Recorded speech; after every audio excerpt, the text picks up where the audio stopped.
பாரதியின் சமூக பார்வை எல்லா மனிதர்களையும் சமமாக பார்ப்பது இல்லை. இதான் முக்கியம். 4 வர்ணங்களையும் அவர் போற்றுகிறார். அந்த சமுதாயம் தான் இறுதியான உயர்ந்த சமுதாயம்னு மதிக்கிறார். இவருக்கு என்ன திடீர்னு பாரதியார் மேல அப்படி ஒரு பட்டுதல் வந்துடுச்சு? பாரதி ஒரு பாப்பான். ஏன் பாப்பான்? அவன் மனித குலத்தில் எல்லோரையும் சமமாக பார்ப்பான். அதனால் அவன் பாப்பான். பெரியாரை எதிர்த்து பேசுறதுக்காக பிரபாகரன் தான் தமிழ்நாட்டின் விடுதலைக்குமான தலைவர். பிரபாகரன் வழி உங்கள் வழி. முதல்ல கழுத்துல சைனைட் குப்பி கட்டுங்க. அவர் கொடுத்தாரு வெடிகுண்டுங்கிறீங்களே, எங்க அந்த வெடிகுண்டை காணா? எங்க மறைச்சு வச்சுட்டு வந்திருக்கிறீங்க? வாயில தான் குண்டு வெடிக்குது. எங்க வெடிகுண்டு? இந்த மைக் புலிகேசிக்கெல்லாம் நான் ரியாக்ட் பண்ண விரும்பல. பெரியாருக்கும் பிரபாகரனுக்கும் ஒற்றுமை இருக்கு. 2 பேரும் நம்முடைய வழிகாட்டிகள் என்று எல்லோரை விட ஓங்கி பேசியது யாரு? சீமான் தான். ராஜாஜியோட நட்பா இருந்தாருங்கிறத கூட ஒரு ஆரிய தலைமைங்கிறார். ஆரிய தலைமை ஏற்றுக்கொண்டு போனீங்க. ஏன்னா இவர் குருமூர்த்தி கூட நட்பா இருக்கிறதெல்லாம் ஆரிய நட்பு இல்லை. பெரியார் ராஜாஜியோட வெளிப்படையா நட்பு வச்சிருந்தா.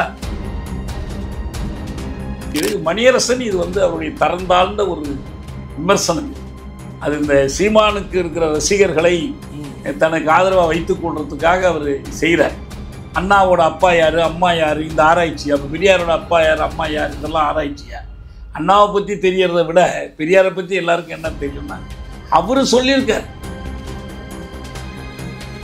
அதில் முக்கியமான கட்டுரை மணியரசனுடைய கட்டுரை. அதான் பெரியாருக்கு பின் பெரியார். தமிழ் தேசியத்தால் மட்டும்தான் சரியாக பெரியாரை புரிந்து கொள்ள முடியும், பெரியாரை தமிழ் தேசியத்தால் தான் சரியாக ஆள முடியும் என்று ஒரு விரிவான ஒரு கட்டுரையே இருக்கு. சரி, ஒருத்தர் கருத்தை மாற்றிக்கலாம், ஆனால் அதுக்கு விளக்கம் கொடுக்கணும்.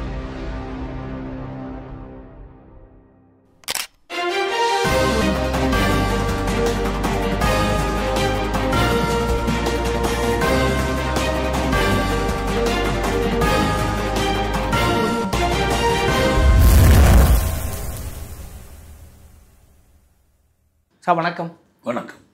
குறிப்பாக சமீப காலமாக பார்த்துருப்பீங்க, நீங்கள் பல டிபேட்டில் பேசின விஷயங்க பெரியார் குறித்து சீமான் பேசுவது தொடர்கதையாக இருக்கிறது. அதுவே ஊடகங்கள் முழுக்க பேசும் பொருளாகவும் மாறுது. அப்போ உண்மையிலேயே என்ன நடக்குது? பெரியார் அவ்வாறு சொன்னாராங்கிற ஒரு கேள்வி பொதுவாக எழுகிறது. ஆனால் ஆதாரம் இருக்குது, நான் கோர்ட்டில் தரேன்னு தொடர்ந்து சொல்கிறாரு. கிட்டத்தட்ட 78 வழக்கு மேலே நாடு முழுவதும் பதிவாக இருக்கிறது. முதல்ல இந்த பெரியார் சர்ச்சையை, சீமான் பேச்சை எப்படி பார்க்குறீங்க? அது நம்ம மீண்டும் மீண்டும் சொன்னது தான். தொலைக்காட்சி விவாதங்களில் மெய்ப்பிக்கப்பட்டுச்சு. இது அவங்க சான்றுன்னு காட்டியதே பொய்ன்னு மெய்ப்பிக்கப்பட்டுடுச்சு. அவங்க காட்டின விடுதலை நாளிதெல்லாம் அப்படி இல்லை. அவங்க சொன்ன அந்த குடியரசு கட்டுரையில் அந்த பொருள் இல்லை. இது திரும்ப மெய்ப்பிக்கப்பட்டுடுச்சு. பெரியாரை விமர்சிப்பது, குறை கூறுவது, மீள்வாசிப்பு செய்வது அதெல்லாம் வேற. அது அவசியம், தேவை, அது எல்லாரும் செய்யலாம். தவறாக செஞ்சால் நம்ம தவறுன்னு சுட்டி காட்டலாம். ஆனால் இங்கே அப்படி இல்லை. இது கயமை. சொல்லாத ஒன்றை சொன்னதாக கூறி பேசுவதும், சொல்லவில்லை என்பதை மெய்ப்பித்ததற்கு பிறகும் நீ சான்று கொடு என்று கேட்பது. நீங்கள் சொன்னதுக்கு நான் எப்படி சான்று கொடுக்க முடியும்? நீங்கள் சொன்னதுக்கு நீங்கள் தான் சான்று கொடுக்கணும். அப்புறம் நீதிமன்றத்தில் பார்த்து கொள்வோம் அப்படின்னு சொல்லி நீதிமன்றத்தில் வழக்கு போட்டிங்க. அந்த மாதிரி ஒரு சொல்லியிருக்கிறாரு, சொன்னதுனால அவமானம் வந்துருச்சுன்னு அப்படிலாம் இல்லை. இது மக்கள் மத்தியில் ஒரு கருத்து பிரச்சனையாக எனக்கு பொறுத்த வரைக்கும் இந்த நீதிமன்றத்திற்கு போய் தீர்த்து கொள்ளணுன்ற விஷயமா நான் கருதலை. இது அவர் அவதூறு செஞ்சிருக்காரு. அவதூறு என்பதை மக்கள்கிட்ட நம்ம மெய்ப்பிக்கிறதன் மூலம் அரசியல் வகையில் சீமானை தனிமைப்படுத்த வேண்டும். அதுதான் நமக்கு முக்கியமான தேவை. இப்போ அது தனிமைப்பட்டு இருக்கிறார். அவரை ஆதரிக்கக்கூடியவங்கன்னு யாரும் இல்லை. இப்போ அவருக்கு ஆதரிக்கக்கூடிய மணியரசனே என்ன சொல்கிறாருன்னா, நான் படித்த பெரியார் சிந்தனைகளில் இப்படி எதுவும் நான் பார்க்கலை அப்படின்னு சொல்லிட்டார். நான் படித்த வரை இல்லைன்ட்டார்.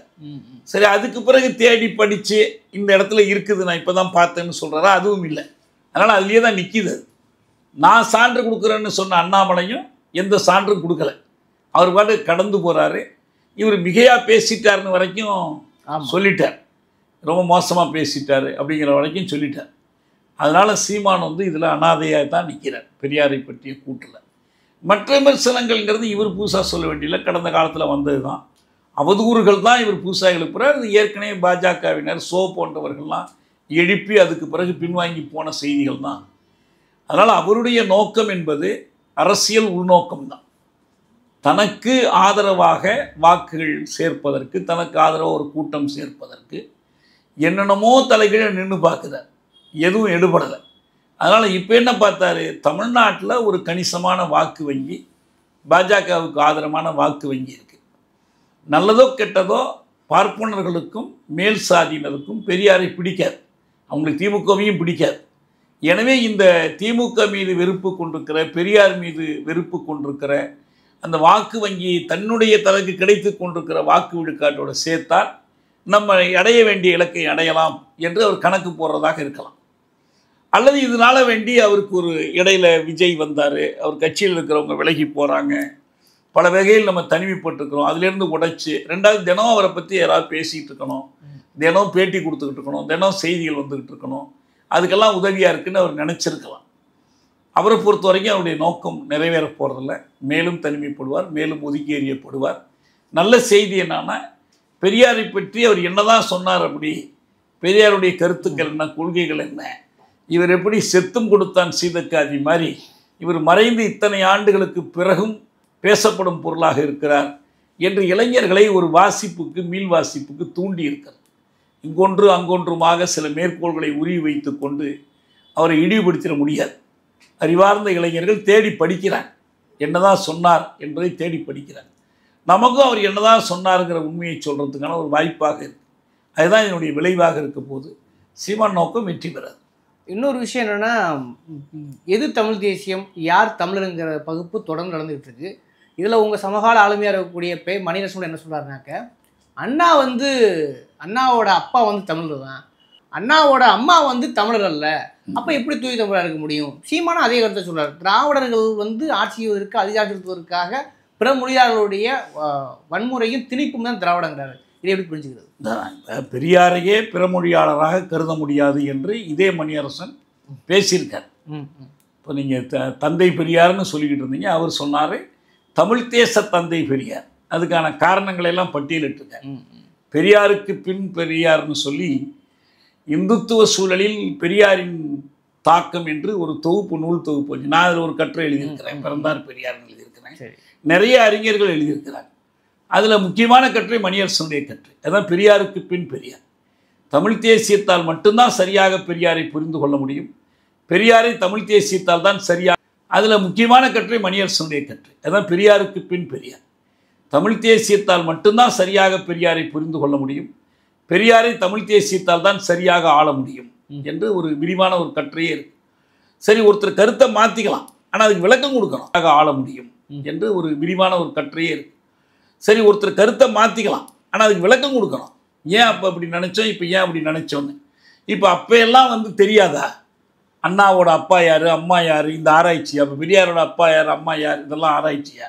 அண்ணாவை பற்றி தெரியறத விட பெரியாரை பற்றி எல்லாருக்கும் என்ன தெரியும்னா, அவர் சொல்லியிருக்கார், நான் பலிஜா நாயுடு வகுப்பை சேர்ந்த, கன்னட பலிஜா நாயுடு வகுப்பை சேர்ந்தவன் என்று ஒரு சூழலில் அவர் சொல்கிறார், ஒரு காரணத்துக்காக சொல்கிறார்.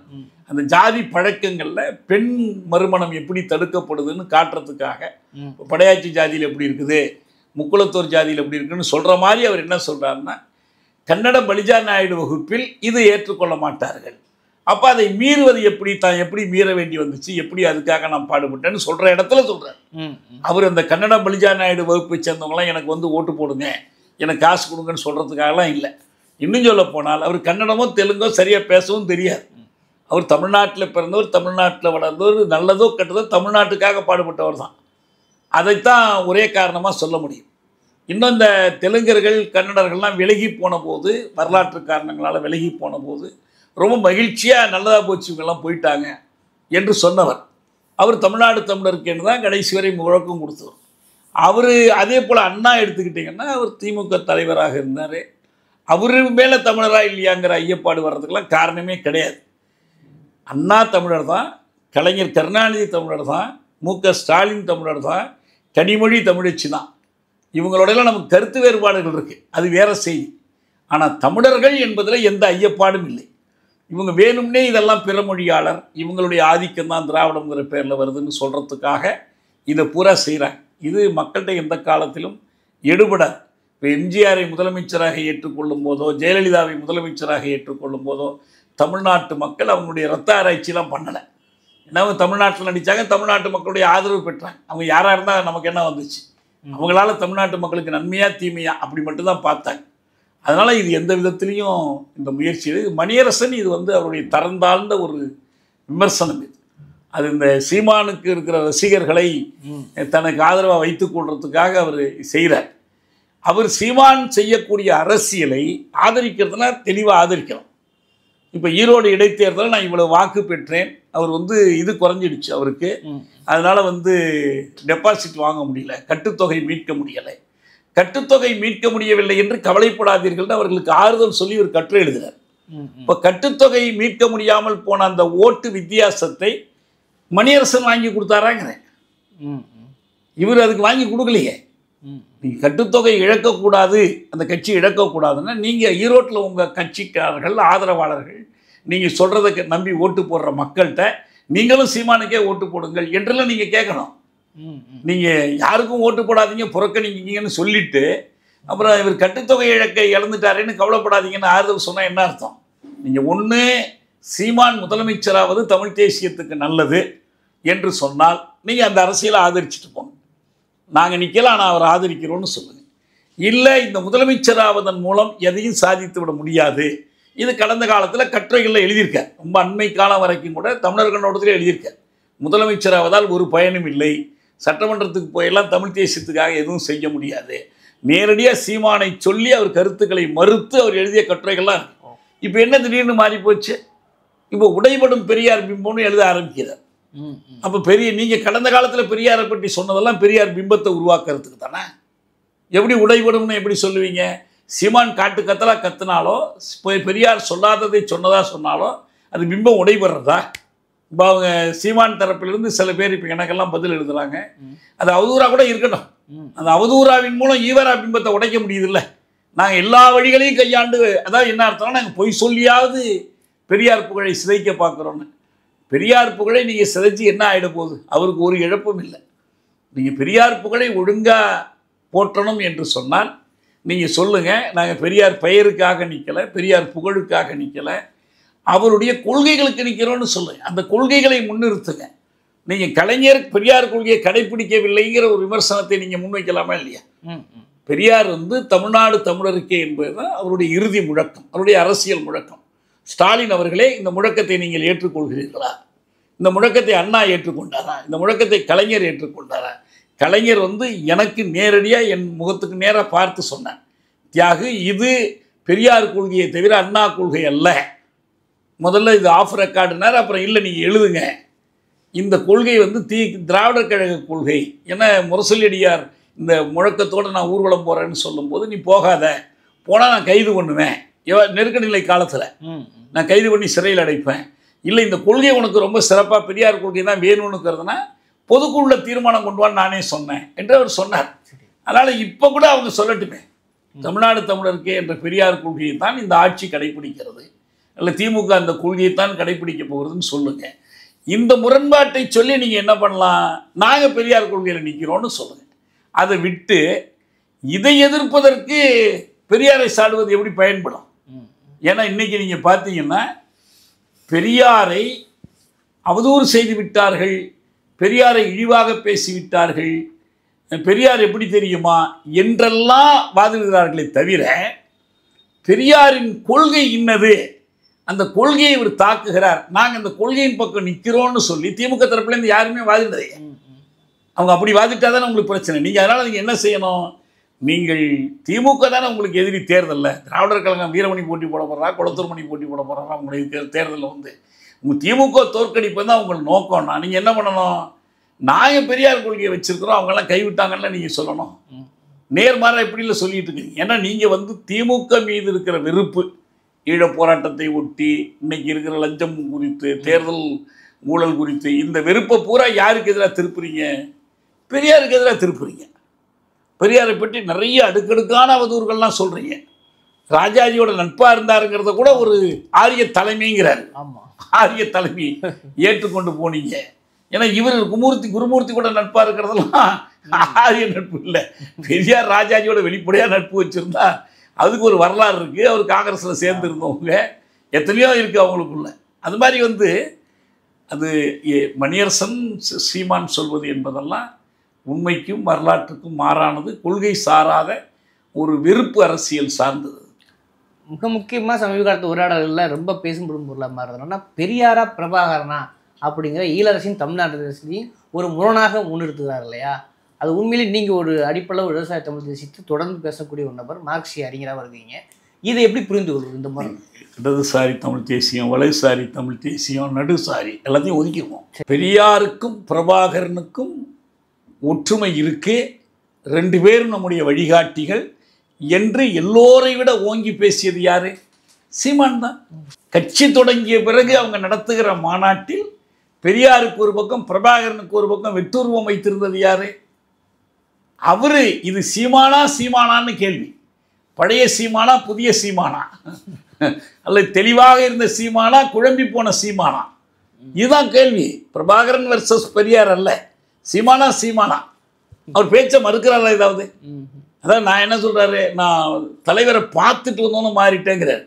தலைவரை பார்த்துட்டு வந்த பிறகு பேசின பேச்சு என்னன்னா, தலைவர் சொன்னதா இவர் சொன்னது என்னன்னா, தலைவர் என்ன கேட்டார், நாங்கள் பெரியார் எழுதியதெல்லாம் படித்தோம், பெருமகனார் அண்ணா சொன்னதெல்லாம் நாங்கள் கேட்டோம், அவற்றையெல்லாம் படித்து கேட்டுத்தான் நாங்கள் விடுதலை போராளிகளாக உருவெடுத்தோம். ஆனால் அவங்க பிறந்த மண்ணில் நீங்கள் என்ன பண்ணிக்கிட்டு இருக்கிறீங்க, என்ன அரசியல் பண்ணிக்கிட்டு இருக்கிறீங்கன்னு தலைவர் பிரபாகரன் என்னை பார்த்து கேட்டார். சொன்னது யாரு? சீமான். இன்னைக்கு யாரும் டப்பிங் பேசியெல்லாம் பதிவு பண்ணல. இப்போ இதுக்கெல்லாம் என்ன விளக்கம் இருக்குது? நம்ம ரொம்ப தொடக்க காலத்துலன்னு ஒன்று சொல்கிறோம், பிரபாகரன் தமிழீழத்தினுடைய தேசிய தலைவர். அவர் தமிழ்நாட்டுக்கும் சேர்த்து உலகத் தமிழர்களுக்கெல்லாம் சேர்த்து நான் விடுதலைக்கு வழிகாட்டுறேன் என்று முன்வரலை. அதுக்கான திட்டம் எதுவும் அவர்கிட்ட இல்லை. அந்த கோணத்தில் அந்த பிரச்சனையை அணுகலை. நீங்கள் உலகத்தில் இருக்கிற சீனர்களெல்லாம் மாசே தூங்கை போட்டுக்கிறார்கள்னா, எல்லா நாட்டிலையும் இருக்கிற சீனர்கள், சிங்கப்பூரில் பெரும்பான்மை சீனர்கள் தான் இருக்கிறாங்க, மலேசியாவில் இருக்கிறாங்க, எங்கேயோ இருக்கிறாங்க. எல்லாருக்கும் அவங்க விடுதலைக்கெல்லாம் மாவோ வழின்னு யாரும் முன்னெடுக்க மாட்டாங்க. இங்கே சீன புரட்சியின் மேலே ஒரு காதல் கொண்டு நாங்கள்லாம் சீனத்தின் பாதை எமது பாதை, சீனத்தின் தலைவர் எமது தலைவர்னு முழக்கம் போட்டோம். சீன தலைமையிலேருந்து கூப்பிட்டு சொன்னாங்க, சீனத்தின் தலைவர் உங்கள் தலைவர் ஆக முடியாது, உங்கள் தலைவரை நீங்கள் போராட்டத்தில் தான் நீங்கள் உருவாக்கி கொள்ளணும், சீனத்தின் பாதை உங்கள் பாதை கிடையாது, உங்கள் பாதையை நீங்கள் உருவாக்குங்கன்னு என்று அவங்க கண்டித்தாங்க. இப்போ இதெல்லாம் புதுசாக இருக்குது, ஈழத்தின் தலைவர் எமது தலைவர், ஈழத்தின் பாதை எமது பாதைன்னு முழக்கம் கொடுக்குறீங்களா? சரி, பிரபாகரன் தான் தமிழ்நாட்டின் விடுதலைக்குமான தலைவர், பிரபாகரன் வழி உங்கள் வழி. முதல்ல கழுத்தில் சைனைட் குப்பி கட்டுங்க. என்ன சொல்றீங்க? அவர் கொடுத்தாரு வெடிகுண்டுங்கிறீங்களே, எங்கே அந்த வெடிகுண்டை காணா? எங்கே மறைச்சி வச்சுட்டு வந்துருக்கிறீங்க? வாயில தான் குண்டு வெடிக்குது, எங்கே வெடிகுண்டு? அதுதான் வழின்னா அந்த வழியை கடைப்பிடிங்க. குறைந்தது எது விடுதலை இல்லை என்று அவர் சொன்னாரோ அந்த பதவியை நாடாமலாவது இருங்க. பெங்களூரில் கூப்பிட்டு ஜெயவர்தனா சார்க்கு மாநாட்டுக்கு வந்திருந்த போது பிரபாகரன் இங்கிருந்து பெங்களூருக்கு வரவழைச்சு அண்ணாச்சி சண்முகசுந்தரம் வீட்டில் அவர் தங்க வச்சு பண்டுட்டி ராமச்சந்திரனும் எம்ஜிஆரும் அவர்கிட்ட சொன்னாங்க, உங்களை வடக்கு மாகாணத்துக்கோ யாழ்ப்பாணத்துக்கோ முதலமைச்சராக்கி விடுவதற்கு ஜெயவர்தனா ஒத்துக்கொள்கிறாரு, நீங்கள் என்ன சொல்கிறீங்க? சொன்னீங்கன்னா ஒரு முடிவு பண்ணலாம், போராட்டத்துக்கு ஒரு முடிவு. அப்போ தலைவர் பிரபாகரன் எம்ஜிஆரை பார்த்து சொன்னார், அண்ணா இது முதலமைச்சர் பதவிக்கான போராட்டம் அல்ல, இது விடுதலைக்கான போராட்டம். ஓ அப்படியா, சரி அப்படா நீங்கள் போகலாம் என்று அவர் சொல்லிட்டார். அவர் புரிஞ்சு சொல்லிட்டார். இப்போ சீமானுக்கு யார் சொல்கிறது? இது விடுதலைக்காக நீ போராடியா? இலக்கு ஒன்று தான் இனத்தின் விடுதலை, அந்த இலக்கு ஒன்று தான் இனத்தின் விடுதலைக்கு என்ன பாதை? என்னை முதலமைச்சராக்கு. தான் கட்சியை கூட ஆட்சிக்கு தேர்ந்தெடுக்கிறது இல்லை, நாம் தமிழரை ஆட்சியில் அமர்த்துங்கள். இப்போ திமுகவை ஆட்சியில் அமர்த்துங்கள்னு தான் சொன்னாங்க. அண்ணாவை முதலமைச்சராக்குங்கள்னு கேட்கல. 67 தேர்தலில் அண்ணா சட்டமன்றத்துக்கே போட்டி போடலை, அவர் தென்சென்னை நாடாளுமன்ற தொகுதியில் தான் நின்னார். அப்போ நீங்கள் அவர்கிட்ட என்ன சொல்கிறீங்க? நீங்கள் என்னன்னா என்னை முதலமைச்சராக்குங்க, நான் இருந்தேன்னா என்ன நடக்கும் தெரியுமா? என்னமோ ஒரு கேலிக்குரிய விஷயமாக மாறி போச்சு. முதலமைச்சர் பதவியில் உட்கார்ந்தா எல்லாமே நான் செஞ்சிருவேன். அப்போ யாழ்ப்பாணத்துக்கு முதலமைச்சராக்கினாலோ வடக்குக்கு முதலமைச்சராக்கினாலோ பிரபாகரன் தமிழீழத்தை விடுதலை பண்ணி கொடுத்துருவார் நம்பினார? அப்படிலாம் எதுவுமே இல்லையே. அதனால் இது ஒன்றும் அபத்தம். பிரபாகரன் வழியும் இல்லை, இது பெரியார் வழியும் இல்லை. இதை பொறுத்த வரைக்கும் பாஜகவுக்கு தொண்டு செய்கிற வழியை தவிர வேறு ஒன்றும் கிடையாது. இல்லை அப்போ குறைஞ்சபட்சம் அவர் பேசக்கூடிய தமிழ் தேசியம் சில லட்ச இளைஞர்கள் நம்புகிறாங்க, பின்னாடி போகிறாங்க. அப்போ அவர் பேசக்கூடிய தமிழ் தேசியமாக என்னன்னு ஒரு கேள்வி இருக்குல்ல உங்கள் பார்வையில்? அதாங்க, தமிழ் தேசியம்னா என்ன? தமிழ் வாழ்கைன்னா தமிழ் தேசியம்ன்ற எத்தனையோ பேர் சொல்லிக்கிட்டு தான் இருக்கிறாங்க. தமிழை போற்றி பாடாத கவிஞர்கள் இல்லையா, எல்லோரும் இருக்கிறாங்க. அதனாலும் தமிழ் தேசியம் வராது. தமிழ் தேசியம் என்றால் தமிழ்நாட்டுக்கான விடுதலை, தமிழ் இனத்திற்கான விடுதலை, தமிழினத்திற்கான இறைமை, அரசியல் இறைமை, தமிழினத்திற்கான சுதந்திரமான அரசை உருவாக்குவது, இந்திய அரசமைப்பிலிருந்து விடுபடுவது, இந்திய அரசமைப்பை உங்கள் நாட்டிலேருந்து வெளியேற்றுவது. இந்த தமிழ் தேசியம் பெரியார்கிட்ட இருக்குதா, சீமான்கிட்ட இருக்கா? பெரியார் தான் என்ன சொன்னார், இந்த அரசமைப்பை நீ யார் என் மேலே திணிக்கிறது, இந்த அரசமைப்பை திணிப்பதாக இருந்தால் தமிழ்நாட்டுக்கு நீ விசா வாங்கிட்டு வரணும்னு நேருவை பார்த்து சொன்னவர். இந்திய அரசமைப்பை எதிர்த்தது ஒன்று போதுங்க. பிரபாகரன் பெரியார் தமிழை போற்றினாரா, தமிழை இழிவுபடுத்தினாரா, சனி என்னாரா, கட்டு எல்லாம் ஒதுக்கிட்டு பாருங்க. அவரை பொறுத்த வரைக்கும் ஒன்று சாதி ஒழிப்பில் முன்னிருந்து கடைசி வரை உறுதியாக இருந்தார். அம்பேத்கர் சொன்ன மாதிரி காஸ்ட் இஸ் ஆன்டி நேஷனல், சாதி தேசத்துக்கு எதிரானது. எனவே சாதி ஒழிப்பு இல்லாத ஒரு தமிழ் தேசியம் இங்கே இருக்க முடியாது. இதில் பெரியார் தெளிவாக இருந்தார். இரண்டாவது, அரசியல் வகையில் தமிழ் தேசிய இறைமைக்கு நேர் எதிரானது இந்திய அரசமைப்பு. இதை சொல்லி இந்த அரசமைப்பை நிராகரிக்கிறேன், இதை திருத்தும் வாய்ப்பு கூட எனக்கு வழங்கப்படவில்லை என்று அந்த சட்டத்தை எரித்து 3000 இளைஞர்களை சிறைக்கு அனுப்பியது பெரியாரா? வேற யார் செஞ்சாங்க இதை? அதுதானே உண்மையான தமிழ் தேசியம். நீங்கள் சொல்கிற மாதிரி இந்திய அரசமைப்புக்குள் நான் சுழற்சி முறையில் நான் பிரதமர் பதவியை வகித்து கொள்வேன், அரசியல் சட்டத்தை திருத்திடுவேன், அது பண்ணிவிடுவேன், இங்கேருந்து நான் இந்த பயன்படுத்தி கொண்டு பெரிய அறிஞர்கள் மாநாட்டை கூட்டி ஈழத்தை பிரகடனம் செய்வேன். இதுக்கெல்லாம் என்ன வழி இருக்குது? எந்த இலக்கு வேணாலும் அறிவிக்கலாங்க. இந்தியாவையே தமிழ்நாடு என்று அறிவித்து விடுவேன், இந்தியாவுக்கு தமிழ்நாட்டை ஆட்சி மொழி ஆக்குவேன், எனக்கு தேங்காய் சிதறல் வேண்டாம், முழு தேங்காய் தான் வேணும் அப்படின்னு சொன்னால் show me the road map.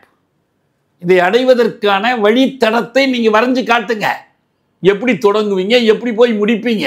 இப்போ நம்ம இதே திமுகவில் ஸ்டாலின் காஞ்சிபுரம் கூட்டத்தில் பேசினார். 100வது ஆண்டுக்குள் தமிழ்நாடு சுயாட்சி பெற்றுவிடும், அதுக்காக சட்டத்தை நாங்கள் திருத்தி மாநில சுயாட்சியை அறிவிப்போம். திமுக 100 ஆண்டு அடைவது போது, இப்போ 75 ஆண்டு அடையும் போது இப்படி வந்திருக்கிறோம், 100 ஆண்டில் இதை அடைய போகிறோம். இப்போ நான் அதில் கேட்டேன், எங்கே ஸ்டாலின் அவர்களே ரோட் மேப் எங்கன்னு கேட்டேன். இந்த 25 வருஷத்தில் எப்படி இந்த சுயாட்சி அடைய போகிறீங்க, சட்டத்தை எப்படி திருத்த போகிறீங்க? நீங்கள் அதிகம் போனால் 40 உறுப்பினர்களுக்கு மேலே நாடாளுமன்றத்துக்கு அனுப்ப முடியாத நீங்கள் யார் ஆதரவோடு திருத்த போகிறீங்க? யாரோட ஒப்புதல் வாங்கியிருக்கீங்க? உங்கள் கூட்டணி கட்சிகள்லாம் இங்கே ஒத்துக்கிறாங்களா? எப்படி அடையணும்னு நம்ம கேட்குறோம்ல. இந்த கேள்வி சீமான்கிட்ட கேட்கணும்ல. நீங்கள் இந்தியா முழுவதையும் நான் ஒரே குடையின் கீழே ஆள போகிறேன், இந்த பாரத நாடே என்னுடைய நாடு தான், எனக்கு இது பூராவுமே நாகர்கள் வாழ்ந்த நாடு, எல்லாம் சரி, ஏதோ ஒன்று புரிஞ்சுக்கிட்டு ஏதோ ஒன்று பேசுகிறீங்க. ஆனால் இதை விடுதலை பண்ணுவதற்கும் உங்கள் தலைமையில் தமிழர் ஆட்சியை இந்த இந்திய நாட்டில் உருவாக்குவதற்கும் உங்களுடைய வரைபடம் என்ன? நம்ம கதை கேள்விப்பட்டிருக்கோம்ல, ஒரு கையில் ஒரு சின்ன ஹாரன் ஒருத்தன் கையில் கிடச்ச உடனே இந்த ஹாரன் வந்து விட்டது, அடுத்து நாம் நான் கார் வாங்குவேன், அதுக்கு இன்ஜின் போடுவேன், பெட்ரோல் போடுவேன், ஓட்டிக்கிட்டு போவேன். அந்த காரன் கூட உங்களுக்கு வரலையே, உங்களால் ஒரு எம்எல்ஏ கூட தேர்ந்தெடுக்க முடியலையே, ஒரு இடைத்தேர்தலில் டெபாசிட் கூட வாங்க முடியலையே. கேலி பண்ணுவதற்காக இல்லை நான் சொல்கிறேன். புரியுது. ஒன்றுமே இல்லாமல் நீங்கள் என்னமோ இந்தியா பூராவையும் நான் தமிழர் நாடாக்குவேன் விடுவிப்பேன்னா இது என்ன கதையாக இருக்குது? ரொம்ப கேலி கூத்தாக இருக்குது. இறுதியாக ஒரு கேள்வி, ஏன்னா பெரியார் விமர்சனத்துக்கு அப்பாற்பட்டவர்கள்ங்கிறத நீங்களும் நம்புவோன்னு எதிர்பார்க்குறேன். என்னென்னா, தமிழ் இனிதுன்னு சொல்லி என் பாட்டன் பாரதி சொல்கிறான், தமிழ் சனின்னு சொல்லி ஒருத்தன் சொல்கிறான்னா எனக்கு யார் வழிகாட்டி? ரைட். பாப்பானை பாரதியை பாப்பான் என்று சொல்லி கொடுத்தவன் இவன் இப்படி சொல்றாரு. இன்னொன்று இன்னைக்கு புதுசாக என்ன சொல்லுவாருன்னா, எல்லாவற்றையும் சமமாக பார்ப்பவன் தான் பார்ப்பான் அப்படின்ற புது விளக்கம் சொல்றாரு. இல்லை, அது நான் நினைக்கிறேன் அது ஏதோ வெட்டி போட்டுக்கிறாங்க. அவர் பாரதி பார்ப்பான், அவன் ஏன் பார்ப்பான் என்றால் எல்லோரையும் சமமாக பார்ப்பான். அதுதான் அவர் உண்மையில் பேசின பேச்சு. அந்த முதல் பகுதி வெட்டி தான் இதை பயன்படுத்துகிறாங்க. நான் அப்படி பயன்படுத்துகிறத நான் ஒத்துக்கலை. சரி, அது அந்த வெட்டி ஒட்டுறதன் மூலம் அவர் மேலே குற்றது. ஆனால் பாரதியவே எடுத்துக்கிடுவோம். செந்தமிழ் நாடு போதினிலே இன்ப தென் பாயுது காதினிலே. இந்த தமிழ்நாடு எப்படிப்பட்ட தமிழ்நாடு? வேதங்கள் மலிந்த தமிழ்நாடு. அவருடைய கனவு தமிழ்நாடு எதுன்னா நால்வர்ணத்தை போற்றுகிற தமிழ்நாடு. வேதங்களை போற்றுகிற தமிழ்நாடு, பார்ப்பனியத்தின் வழிகாட்டுதலை பெற்ற தமிழ்நாடு.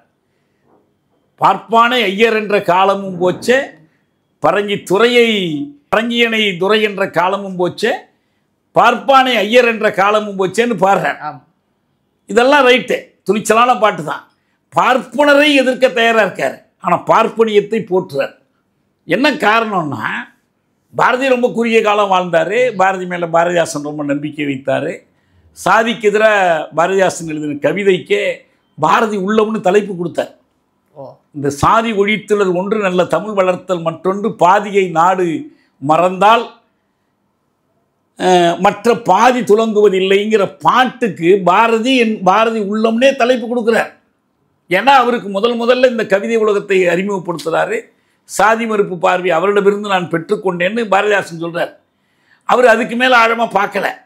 ஆனால் பெரியார் வந்து அதை ஆழமாக பார்த்தார். இவர் வந்து என்ன செய்கிறாரு அப்படின்னு பார்த்தீங்கன்னா, அதுக்கு ஒரு காரணம் என்னன்னா, பாரதியார் வேதங்களை எல்லாம் கற்று தேர்ந்தார், வடமொழி படித்தார், ஆங்கிலம் படித்தார். எங்கேயாவது அவர் திருக்குறள் படித்ததா பார்த்துருக்கிறீங்களா? அதை பற்றி சொல்லவே இல்லைன்னு நினைக்கிறேன். அதான் முக்கியமான வள்ளுவன் தன்னை உலகினுக்கே தந்து வான்புகள் கொண்ட தமிழ்நாடு. ஆனால் குறள், எனவே அவர் அந்த வேதங்களிலேயே தான் நினைக்கக்கூடிய ஒரு சமுதாயத்துக்கான அடிப்படை இருக்குன்னு கருதினார். இதுதான் முக்கியம் உங்களுக்கு. அவர் திலகருடைய சீடராக வர்ற அரவிந்தர், நிவேதிதை, இவங்க வழியில் வர்றார். எனவே அவருடைய சமூக தத்துவம் என்பது இந்துத்துவம் தான். பார்ப்பனியம்தான் பாரதியினுடைய சமூக தத்துவம். அதிலேருந்து கொஞ்சம் மாறுபட்டு நின்றார், சில கழக குரல்கள்லாம் எழுப்பினார். ஆனால் அதை வைத்துக்கொண்டு பாரதி எல்லோரையும் சமமாக பார்ப்பான், பாரதி என்ற ஒரு மனிதன் பார்க்கிறானா இல்லையாங்கிறதுல முக்கியம். பாரதியின் சமூக பார்வை எல்லா மனிதர்களையும் சமமாக பார்ப்பது இல்லை, இதான் முக்கியம். 4 வர்ணங்களையும் அவர் போற்றுகிறார். அந்த சமுதாயம்தான் இறுதியான உயர்ந்த சமுதாயம்னு மதிக்கிறார். இவருக்கு என்ன திடீர்னு பாரதியார் மேலே அப்படி ஒரு பற்றுதல் வந்துடுச்சு? பெரியாரை எதிர்த்து பேசுறதுக்காக அதை ஒரு சாக்காக பயன்படுத்துகிறார். தவிர பாரதியை பற்றி விவாதிக்கணும், வெளிப்படையாக விவாதிக்கணும். நான் எழுதியிருக்கிறேன், மேத்து மூர்த்தி எழுதியிருக்கிறாரு, மாறுபட்டு வாலாசா வல்லவன் எழுதியிருக்கிறாரு. அண்ணாவே பெரியாரிடமிருந்து மாறுபட்டு மக்கள் கவிஞன் பாரதின்னு ஆங்கிலத்தில் ஒரு விரிவான கட்டுரை எழுதினார். பீப்புள்ஸ் பைட் பாரதிங்கிறது அண்ணாவோட புகழ்பெற்ற கட்டுரைகள். அது எங்கே பெரியாரின் கீழே இருக்கும்போதே எழுதினார். நம்ம அதை மொழிபெயர்த்து நம்ம இதழிலேயே கூட வெளியிட்டோம், அந்த மக்கள் கவிஞன் பாரதிங்கிற கவிதை. பாரதி பற்றி விவாதங்கள் இருக்குங்க, விவாதத்துக்குரிய ஒரு கவிஞன். பாரதி போல ஒரு பார்ப்பான்னு நம்ம இதழுக்கு பேராசிரியர் மருதமுத்து கட்டுரை எழுதினார். நந்தனை போல ஒரு பார்ப்பான் இந்த நானில மீதினில் கண்டதில்லைன்னு பாரதி எழுதினதை வச்சு இவர் எழுதினார், பாரதி போல ஒரு பார்ப்பான்னு எழுதினார். இப்போ அவர் எல்லாமே என்ன சொல்கிறாங்கன்னா, பாரதியை தீவிரமாக ஆராய்ந்து பார்க்கிற போது அவர் வந்து இந்திய தேசியம், இந்துத்துவ தேசியத்திற்கு தான் அவர் காவலாக நின்றார். எவ்வளோ நல்ல விஷயங்கள்லாம் இருக்குது. விடுதலை பற்றி பாடினார், பல்லுப்பாட்டாக பாடினார், எல்லாம் சொன்னார். ஆனால் இறுதியில் அவர் எங்கே போய் நின்றார்னா, இந்த பாரத மணி திருநாடில் தான் போய் நின்னார். தமிழ்நாட்டையும் அவர் வேதங்கள் மலிந்த நாடுன்னு தான் பார்த்தாரு. இதில் நிற்கிறாங்க. இதை வந்து சீமான் வெளிப்படை விவாதிக்கணும். இது திட்டி தீர்த்துக்கிற பிரச்சனை இல்லைன்னு நான் சொல்கிறேன். எவ்வளவோ இருக்குது அதில். அதுக்கு ஏன் எல்லாரையும் கொண்டு பெரியாருக்கு எதிராக நிறுத்த வேண்டிய அவசியம் நிறுத்துறாரு? அதெல்லாம் சுத்தமாக அபத்தம்ல. வஉசி, திருவிக எல்லோரும் பெரியாரை போற்றியவர்கள் தான். அண்ணாவே நிறுத்துறாருன்னு சரியா சொல்ல. அண்ணாவுக்கும் பெரியாருக்கும் முரண்பாடு இருந்துச்சு, அது வேறு செய்தி. ஆனால் மொத்தத்தில் அவங்க அரசியல், அண்ணாவும் பெரியாரும் வெறும் பதவிக்கு சண்டை போட்டு கொண்டவர்கள்ங்கிறார். நான் கேட்குறேன், குலக்கல்வி திட்டத்துக்கு எதிராக ஒன்றா நின்னாங்களா இல்லையா? காமராஜரை மீண்டும் முதலமைச்சராக கொண்டு வருவதற்கு 2 பேரும் ஒன்றா சேர்ந்து நின்னாங்களா இல்லையா? அப்போ எது உயிர் நாடியான பிரச்சனையோ அதில் வேறுபாடுகளை கடந்து அண்ணாவும் பெரியாரும் ஒன்றா நின்னாங்க. தட்சிண பாரத் திட்டத்தை எதிர்ப்பதில் 2 பேரும் ஒன்றா நின்னாங்களா இல்லையா? பட்டியலிட்டு சொல்லிக்கிட்டே போகலாம். தேர்தல் அரசியலில் அவங்க திமுகவை அவர் மாறுபட்டினார், தன்னிடமிருந்து விலகி போனவர்கள் என்பதை கோபத்தோடு அணுகினார், கண்ணீர் துளி பசங்கள் என்று பேசினார். எல்லாம் உண்மை. காமராஜரை போற்றினார். அதே காமராஜர் ஆட்சியில் தானே சட்ட எரிப்பு போராட்டத்தை அவர் நடத்தினார். அவரிடம் முரண்பாடுகள் உண்டா? உண்டு. அந்த முரண்பாடுகளுக்கு விளக்கமும் உண்டு. அண்ணாவிடம் முரண்பாடுகள் உண்டா? உண்டு. அதுக்கு விளக்கமும் உண்டு. இந்த திராவிடன் ஸ்டாக் பற்றி ஸ்டாலின் பேசியிருந்த போது நான் என்ன சொன்னேன்? ஏன் இந்த முழு பேச்சையும் எடுத்து போடுங்கன்னு சொன்னேன். நாம் திராவிட Muthuvel Karunanidhi Stalin, I belong to the Dravidian stock ஆமா. என்று அண்ணா அன்னைக்கு முதல்ல மாநிலங்களவையில் அதே உரையில் வரும், எங்களுக்கு சுயநிர்ணய உரிமை வேண்டும், வி வாண்ட் செல்ஃப் டிட்டர்மினேஷன் பேசியிருக்கிறாரு. தடை சட்டம் கொண்டு வர்ற காலத்தில் தமிழ்நாட்டுக்குத்தான் இறைமை உண்டு, எங்கள் இறைமையில் ஒரு பகுதியைத்தான் உங்களிடம் விட்டு கொடுத்துருக்கிறோம்னு சொன்னார். இப்போ இதெல்லாம் எடுத்து பேசுங்களேன்னு கேட்டேன். இது மாதிரி எத்தனையோ இருக்குது. அவர் இறுதி காலத்தில் கடைசி அவர் எழுதின மடல் அதெல்லாம் இருக்குது. இன்றைக்கி என்ன தேவை, இதான் முக்கியமாக பார்க்கணும். பெரியார் அண்ணா அவங்களுக்கு இடையில் இருக்கிற முரண்பாடுகள், திராவிடர் கழகம் திமுக கழகத்துக்கு இருக்கிற முரண்பாடுகள், திராவிடர் கழகத்திலிருந்து விலகி வந்தவர்களுக்கும் திராவிடர் கழகத்துக்கு இருக்கிற முரண்பாடுகள், இது எல்லாவற்றையும் கடந்து ஒரு இந்துத்துவ படையெடுப்பு நடக்கிற ஒரு சூழலில் இதையெல்லாம் கடந்த ஒரு ஒற்றுமை திராவிட இயக்கத்துக்குள்ளேயும் திராவிட இயக்கத்துக்கு வெளியில் இருக்கிற முற்போக்காளர்களுடனும் தமிழ் தேசியர்கள் இவங்க எல்லோருக்கும் இடையிலான ஒரு ஒற்றுமை தேவைப்படுது. தமிழுக்காக, தமிழ்நாட்டுக்காக, தமிழ்நாட்டு மக்களுடைய சமூக நீதி மரபுக்காக தேவைப்படுகிறது. இந்த வேற்றுமைகளை எல்லாம் மறந்து விட்டோம், மறைத்து விட்டோம். இந்த ஒற்றுமையை கட்டணும்னு சொல்கிறத நம்ம ஏற்றுக்கலை. இதெல்லாம் பூசி வழிகிடுவோம், இந்த விமர்சனங்களெல்லாம் நம்ம முன்வைக்க வேண்டாம் அப்படிலாம் நம்ம சொல்ல. இதை மீறி ஒற்றுமைக்கான காரணம் இருக்கா? காரணம் இருக்குது. அந்த காரணத்தை முன்னிட்டு ஒன்றுபடுவதை உடைப்பதற்கு பாஜகவினுடைய குரலைத்தான் சீமான் எதிரொலிக்கிறார். அவங்க இதை உடைக்கிறதுக்கே பார்த்தியா, அண்ணா அப்படி பேசினார், இவர் இப்படி பேசினார், மணியரசனும் சீமானும் இதையத்தான் செய்கிறாங்க. ஓகே, இது ஒரு அதாவது வரலாற்று ரீதியாக பல்வேறு தரவுகளை சொல்லியிருக்கீங்க. சீமானோட பேச்சு எடுத்து நம்ம தெளிவாக பேசியிருக்கிறோம். அப்படியே மக்கள் பார்வைக்கு விட்டு விடுகிறேன். இந்த விவாதச் சொல்ல அறக்கலத்துக்கு நேரம் ஒதுக்க நன்றி. நன்றி.